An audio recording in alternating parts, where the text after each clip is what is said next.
All right, good morning. Morning of the 25th of May, meaning day 25. I'm at the park in Jackman, Maine. It's a chilly morning. Very peaceful and calm so far. It's a little after 5:30, and I'm getting loaded up for the day.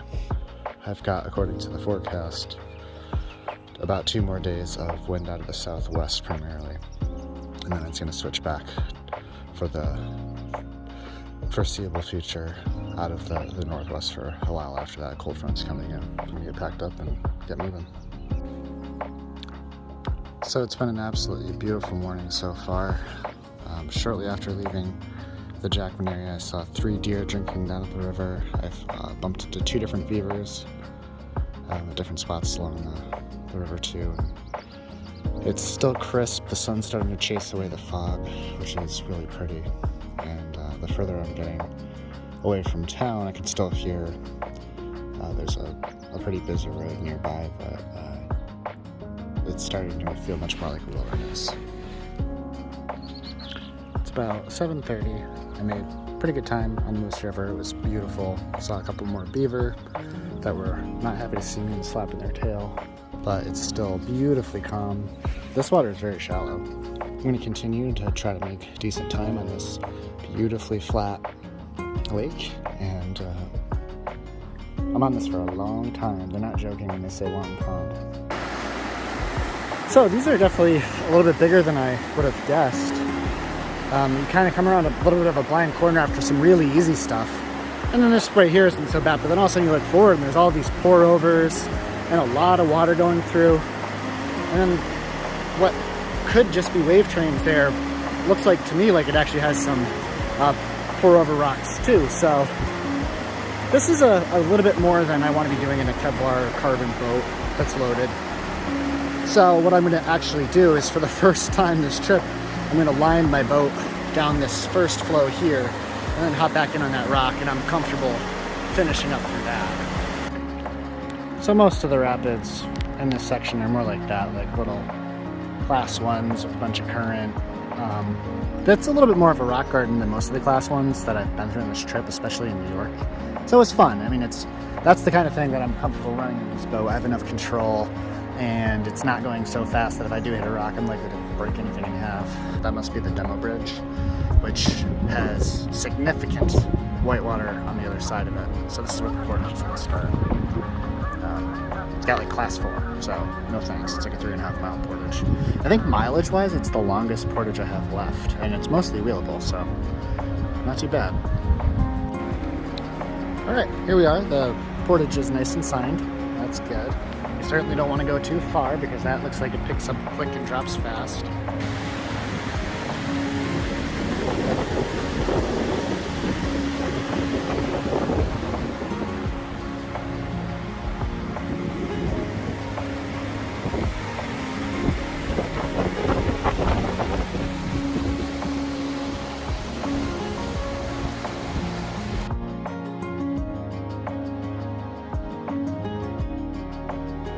Okay, we found it. So the guidebook talks about this little forest trail being very easy to miss, and I can see why that would be the case. You're just walking on this road for a while, and it's just this little thing here. So thanks to the volunteers that helped make that easier. That blaze is getting overgrown pretty well. This last section here is not supposed to be wheelable at all. All right, made it. I wouldn't even say it's not easily wheelable. Like this, you shouldn't use wheels on this. It's just not worth it. But I'm stubborn and I didn't want to take them off, so I went for it, and I was able to get through here by lifting it over like 10 trees, and I'm covered in sweat. It would have definitely been less physical work to probably double carry it. Here's the backside of the Brassway Dam, which the dam itself is pretty easy to find. The lake's right on the other side of that thing. And there is a good sign to take out right over there before those birch trees.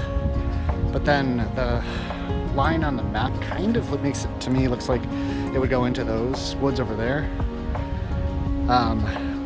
And the book just calls it a well-defined portage trail, but a well-defined portage trail where there's recent logging makes it trickier. So I basically decided just to walk towards the dam, and I got kind of lucky because this one little half of a birch stump thing here actually does have a sign that I didn't notice until I was like 2 feet away from it. So you do indeed walk towards the dam through this freshly cut stuff apparently. Maybe that well-established trail is underneath some of this debris.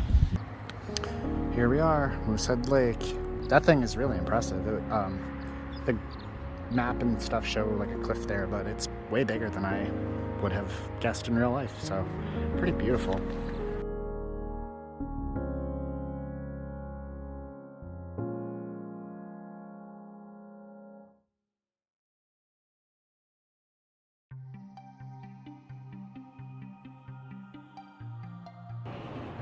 Well, it's a good day to be here with the wind out of the southwest, because I think this cove, which is on the southwest, gets a lot of protection, at least this close to shore. So it's stunningly beautiful right now.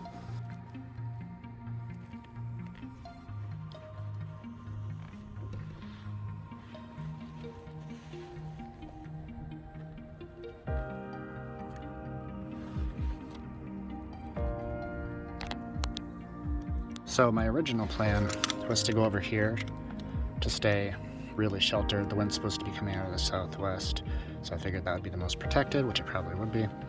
However, tomorrow's forecast is supposed to be very similar to today. The wind is actually supposed to be about the same miles per hour, out of the same direction, with slightly lower gusts than today.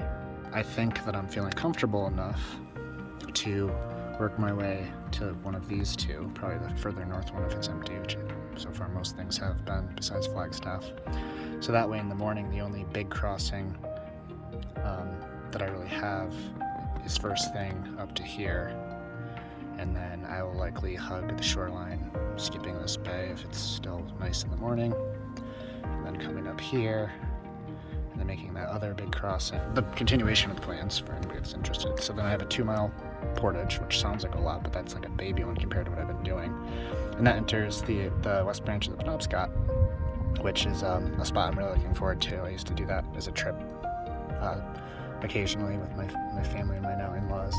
And then sometimes in the beginning of our trip, we would stop and do a night in Lobster Lake. There's beautiful sand beaches in here. So that's my plan tomorrow, is to stay here. This will be home for tonight. So this is the furthest north site of the 3 on Farm Island. All right, morning of day 26, May 26. I'm on Farm Island in Moosehead Lake. It's pretty early. Sunrise is officially in about 10 minutes, although you can see it's very light. It's been light enough to paddle for probably at least a half an hour.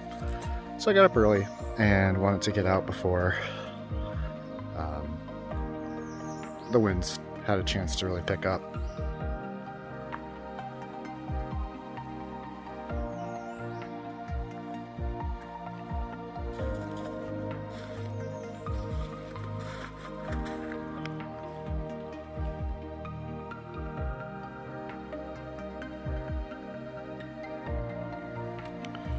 So I'm just getting started. I did one last weather radar check on my phone since I have service, and we're just starting to get the sunrise of this beautiful Wednesday.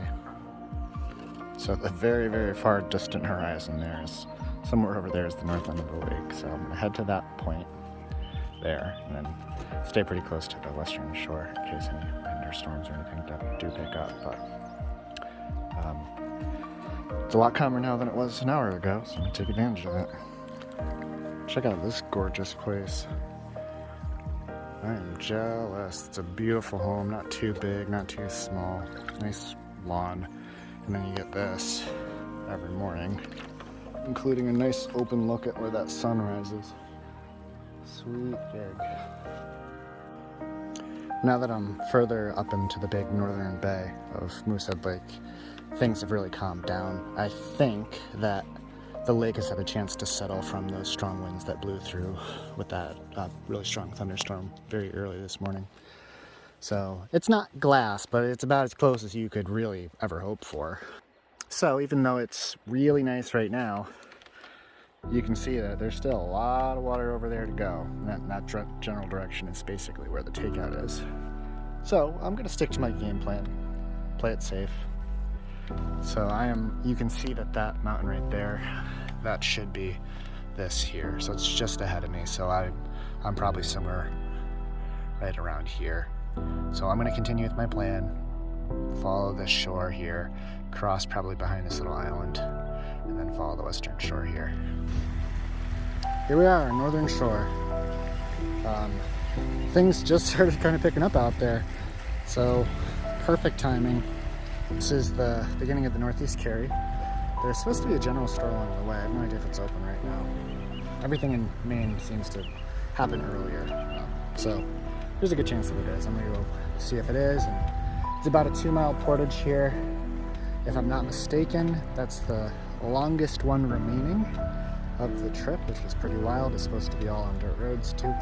And then it's gonna take me over to the west branch of the Penobscot, which is another one of my sort of destinations of this trip that I was really looking forward to getting to. So I'm very happy.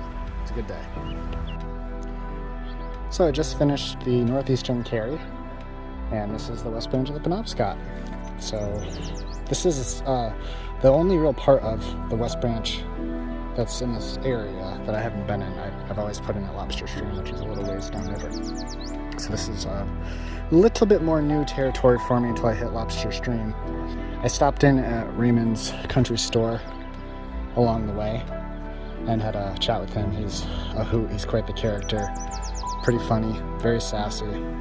They have a really good selection of stuff there. I was pleasantly surprised. So if you need anything last minute that you forgot, chances are pretty good he's probably got it there. We used to do family vacations here every few years. A lot of great memories, and it involved a car shuttle. So we would drive in here first, drop off all of our stuff in canoes and people, and then one person for each vehicle would drive them over to the end of the trip, over on the southeast side of Chesuncook Lake, Ripigenis Lake, technically, to a campground, and then we'd paddle to them. So I have a lot of childhood memories here of swimming in these waters, getting eaten alive by bugs. They're usually really horrible when we were here. So it's cool to be back. Here's Lobster Lake.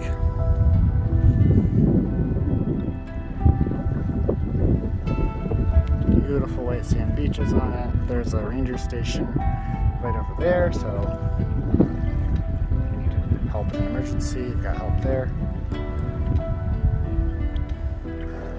Whew! Finally just got out of enough of a wind to actually be able to take this thing out. It's really open on the southwest side of this thing, and guess which direction the wind's coming out of today. So I had to come from the entrance all the way up on that shore, about 10 feet off the shore, to avoid the wind. And there was still a headwind there too, so I basically had to fight wind the entire way up Lobster Stream with current. And then I get here and I have to go all the way west just to go a bit south. So anyway, I guess it's a good workout for the day now that I'm almost done and it's 10 of noon. Alright, I picked my site. It's actually the one that was closest to me that I landed on. The other one was nice too, but this one was simply also as nice and closer. So here we go. Beautiful sand beach, nice little spot to put my paddle stuff. It's a tiny bit protected from the wind. Picnic table with an exploded dry bag's worth of stuff. That's getting a little bit drier because I had to put my tent in wet, so it condensated inside, so everything will dry out real fast. Nice woods back there. I haven't decided where to put the tent yet. I have to think about it. The outhouse is back that way, but there are some nice spots kind of in that softer cedar loam, or there's this sandy spot right here too. Generally speaking, sand makes me cringe, but good morning, May 27th. At least there's no bugs, so I know that the weather is supposed to go from very hot to very cold. It's supposed to get below freezing tonight, and that also means the wind pick up because the cold front is coming in, which pretty much always happens. So it's coming in a direction straight into my camp, so it's chilly standing here. I'm sure temperature-wise actually not that bad, but with a constant bombardment of wind, it cuts through even my wind jacket and stuff like that. So I'm not racing, but I'm not exactly looking to stay here very much longer. I'm mostly packed up. I slept a ton last night and slept pretty well. The last 2 nights I had done some pretty early starts to try to either make huge days or beat the potential for wind and waves, and Moosehead, both were successful, but today starts a pretty long streak of not very far days, comparatively speaking, to what I had been doing, because I'm on a time crunch and can't get picked up until a certain date, so now it's kind of like spreading the distance over time. So I'm not in a rush. The only other day that I'll likely get up exceptionally early is probably to cross Chamberlain and Eagle Lake and end up in the far end of Churchill Lake. Those are really the last 3 lakes of significant size left. I don't want to get too close and scare them, but there's a little adorable posse of ducklings with Mama over there. And then in this direction, I'll get a little closer, there's some Canadian geese with their babies. This is Baby Alley right now. There's a big bald eagle that just landed in that tree right over there.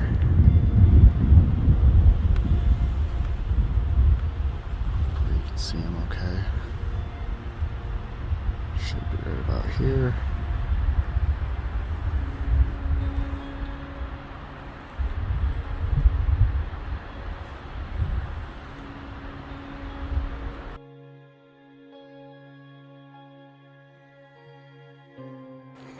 So as I was paddling by that piece of wood over there, I was like, man, that stinks.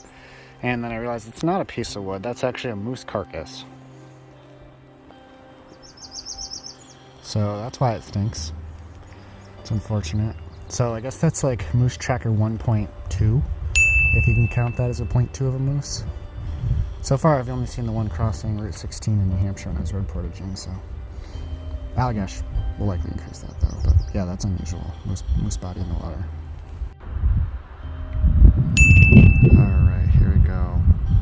I'll ignore the carcass. So moose tracker number 2 just came around, and this cow is feeding on the eastern shore of the river.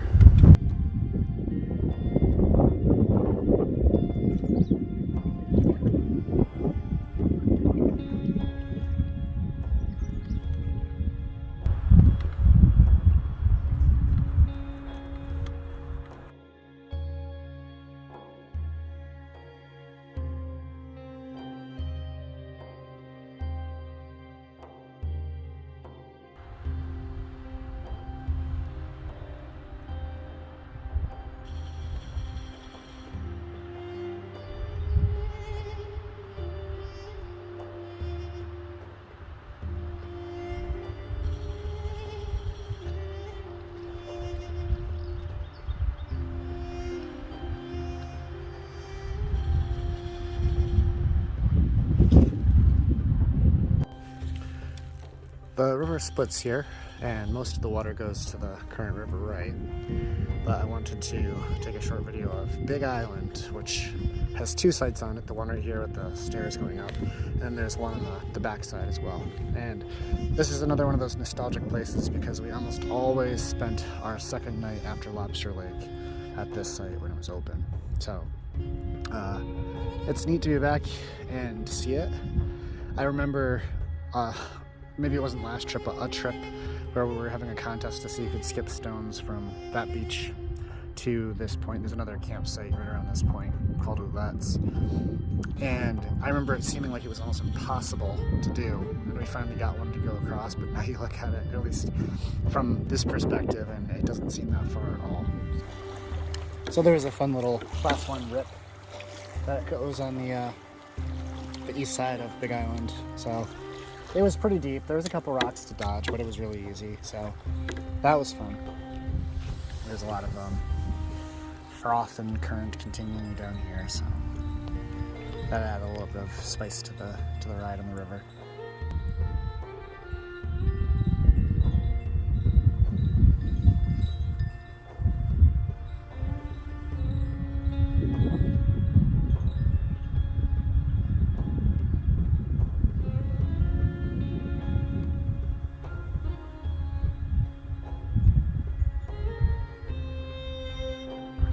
Okay, Alright, 2 more moose. So you can see the one that's on the shore over there, and there's another one swimming.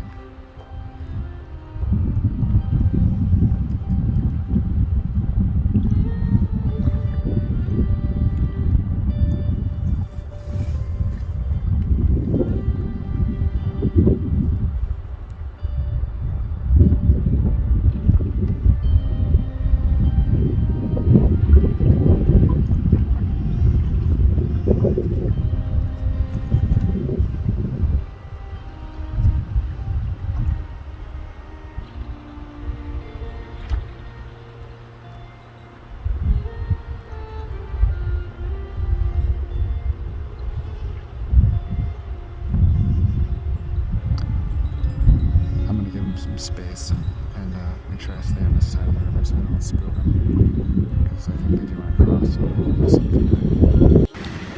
So I made it to Graveyard Point, the very top end of Chesuncook Village. The river comes out from right over there, and I swear it wasn't this choppy until like 5 minutes ago, until I was most of the way here. I was looking out at the lake like, oh, it doesn't look so bad. I'm glad, because I'm hoping to sleep on that island right over there, but if it stays this windy, I'm not going to try the crossing.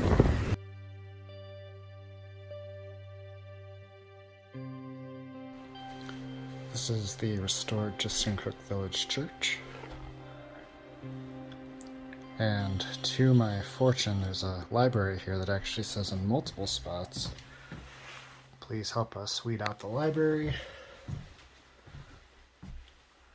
Feel free to take a book.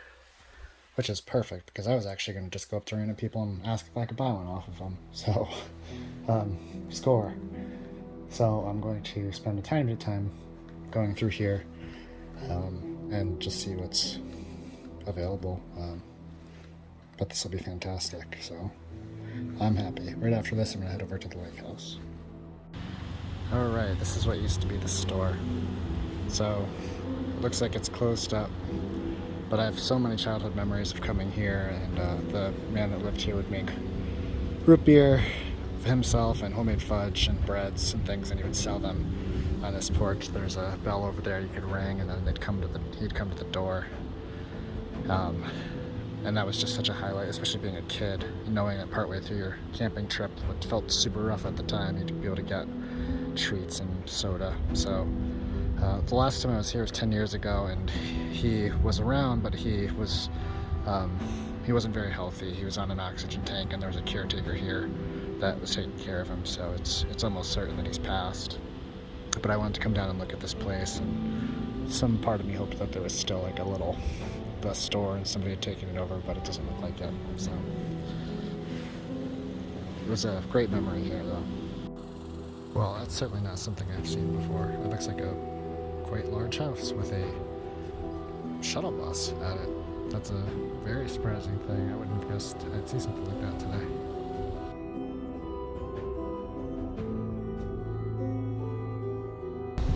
Alright, so off in the distance across Chesuncook Lake you can see Katahdin, the tallest mountain in the middle in Baxter State Park. So that's a beautiful, gorgeous mountain, the highest mountain in Maine. It's the northern terminus of the Appalachian Trail, which I hiked in 2014, so it's a super special mountain for me. I liked it and felt special from coming here as a kid, let alone until I actually hiked the AT and finished on it. So it's a beautiful view. Like, talk about gorgeous scenery from the Chesuncook Village. So you get to look across this lake and see that all the time. It's beautiful.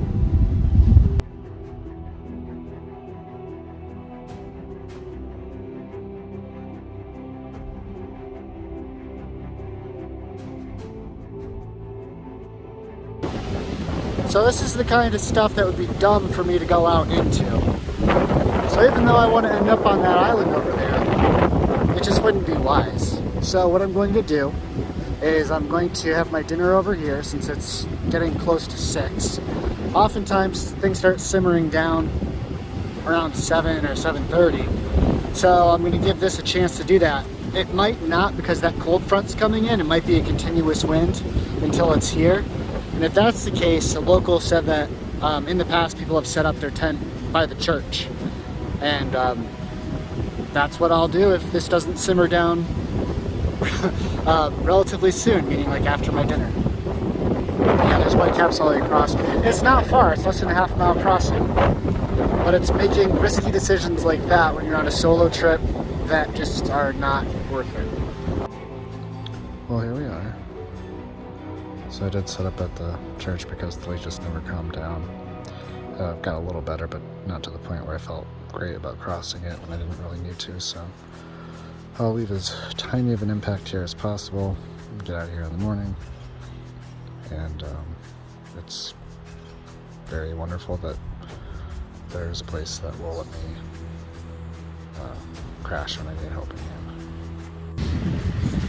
I'm already all set up at the church, but I wanted to come down and look at the sunset and check it out one last time to see what the conditions are like. I could certainly cross and be pretty confident in the process of this, but it's still pretty windy for 8:20 at night.